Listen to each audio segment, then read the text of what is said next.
I remember when I first appreciated classical music. I vividly remember walking down the aisle of the auditorium with my parents.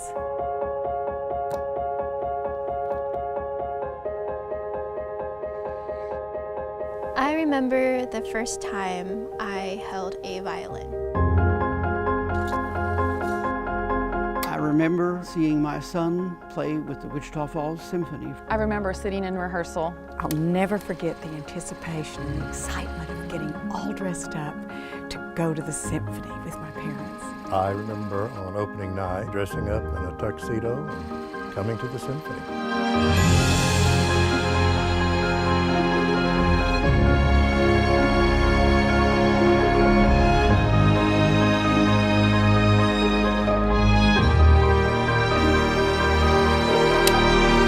Music is truly God's gift to mankind.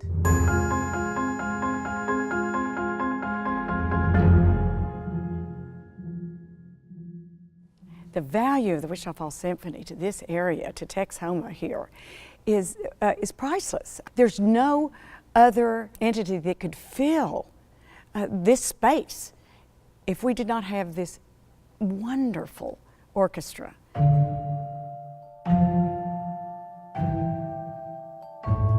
The Wichita Falls Symphony Orchestra had its earliest beginnings in 1915 when Vienna transplant Ernest Katz established a group of 30 musicians who performed at Everton Music Hall.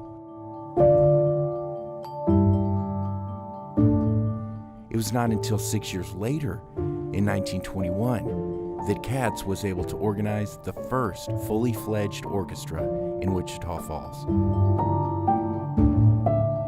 It was comprised of 65 musicians, most of whom performed for a living at the local moving picture houses. During the next 20 years, the orchestra was disbanded, then revived multiple times during the tumultuous stretch of history we now know as the Great Depression and World War II.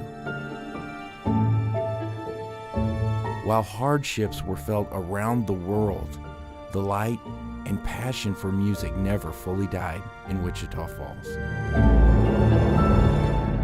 We came to Wichita Falls right after the war, and we came the Christmas of '45. So I started with the symphony because it was just being formed and taking off, in other words. The orchestra was revived after the Second World War in 1948 under the direction of Frédéric Balage.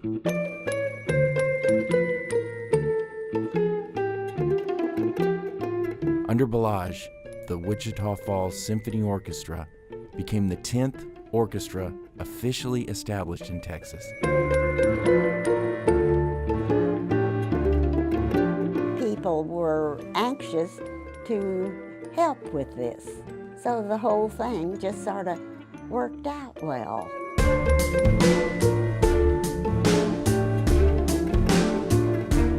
The orchestra was comprised of 83 musicians from Wichita Falls, Dallas, and Fort Worth. Under Balage, the Wichita Falls Symphony Orchestra performed 4 regular subscription concerts every year.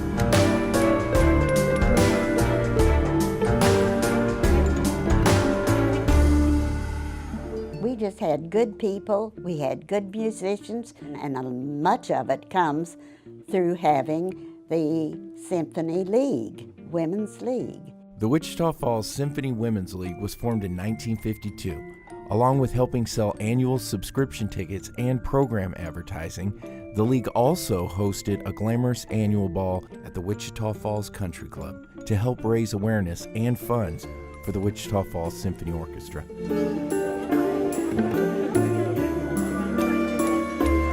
This volunteer group continues to support the orchestra to this day through fundraising, offering scholarships to young area musicians, and acting as the Wichita Falls Symphony Orchestra's official historian.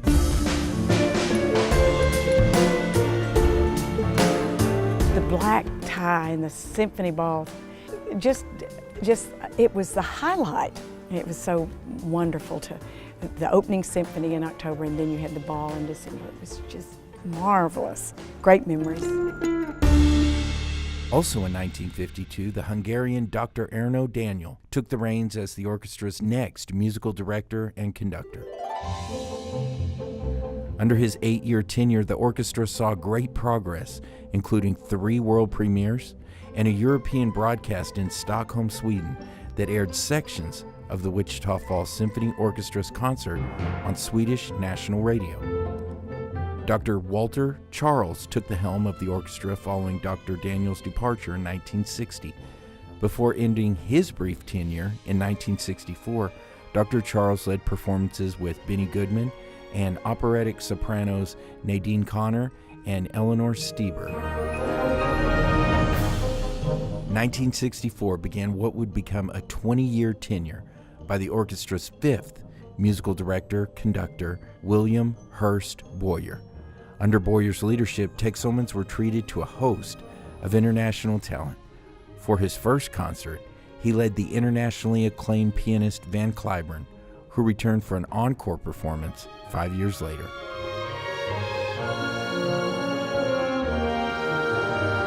My first and earliest memory of the Wichita Falls Symphony, moving here to Wichita Falls at the age of 14, I was a young teenager, and my parents brought me to the symphony to hear the famous Van Cliburn.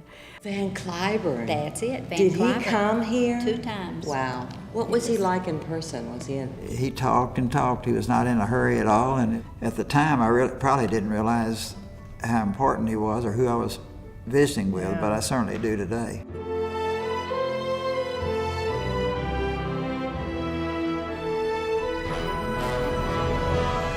I came to the symphony performances as a young girl, and in those days, in the 70s, it was a huge social event. So I remember seeing all of my grandparents' generation and my parents' generation all here dressed up and really excited for the opening of the season and the concerts that came throughout the season. Throughout the 70s, the orchestra continued to soar, but looming just ahead was an unforeseen economic recession that would bring with it difficult financial times for the entire nation. Well, back in the 80s, a lot of symphonies disappeared because of funding. And with the support of the board members and a lot of different people in the community, we were able to raise our funding.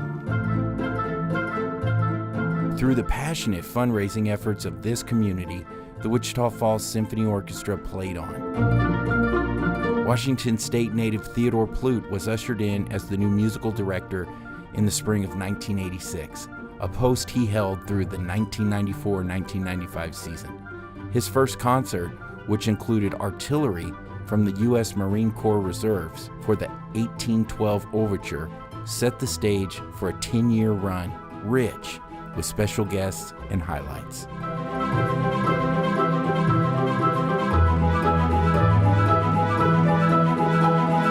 Concerts will be performed this season. Last year we had a Wichita Falls Symphony season and these seats were full. Well, right now they're empty. But on tonight's Silver Report, let's find out if we're going to have a symphony season 1995-96. Beginning with the 1996 season, Dr. Candler Schaefer was selected as the 7th conductor of the Wichita Falls Symphony Orchestra.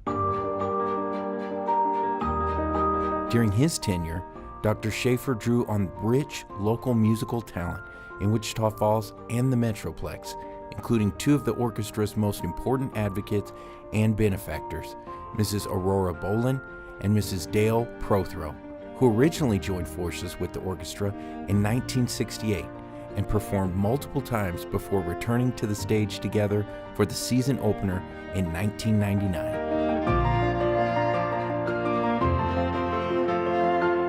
Mom and Dale were bonded at the hip, or the fingers, so to speak. They had 2 pianos in our home, and Dale was always over there. We really worked hard. Playing 2 pianos is kind of double duty. You have to practice by yourself, your own part, and then you have to practice together. They were soulmates from the get-go, and we heard them play probably hundreds of hours. My relationship with her was very special.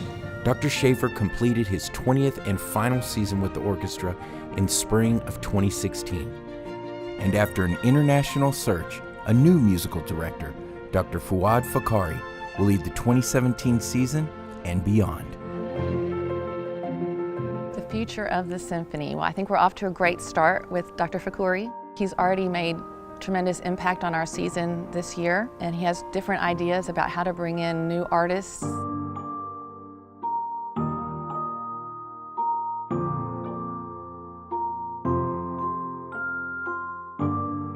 It brings the community closer together, not just, through music, but also through, other things as well. We've expanded our educational programming to not just include the elementary schools of WFISD, but we've expanded to all different levels, high school, elementary, and middle school.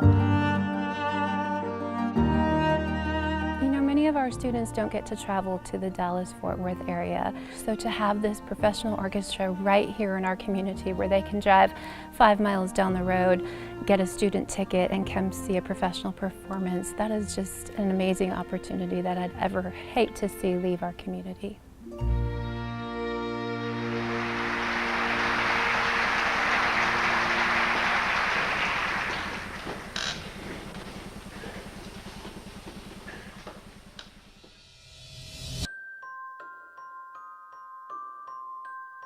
There's just nothing like being in the core of an orchestra and have all that sound around you. Here you're at a concert, and it's this live moment where you're just you and the audience and the musicians and the conductor, and you're all here together. And you're part of this greater moment, this kind of transcendent moment, and it's a once-in-a-lifetime experience. It's never going to happen again.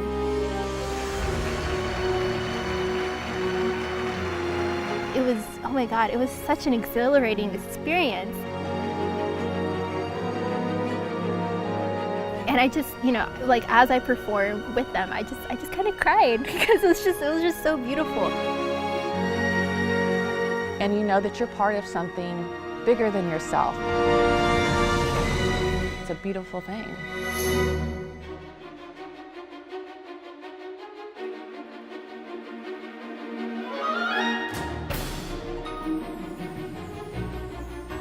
I'll never forget the first time I heard the whole thing dress rehearsed. I remember the organ coming in, and it just felt like my stand was shaking.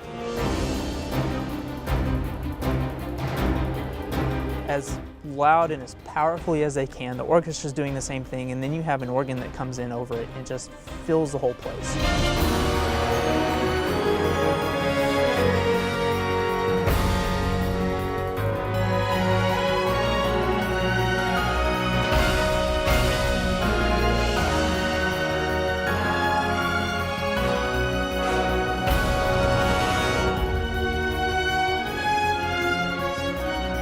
Like I said, I felt that immediate,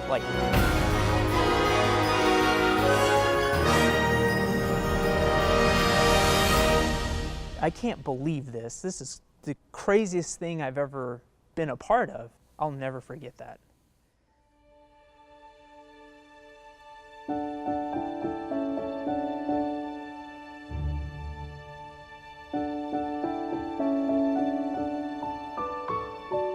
Because this is the 70th anniversary of this orchestra, I think a lot about the people who came before me and who have left us in such great shape and left us with such a strong institution.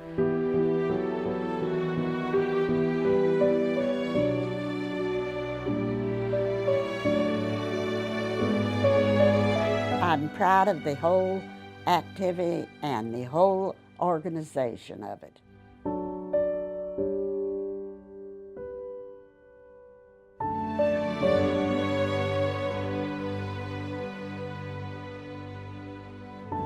It just couldn't be a stronger part of our community.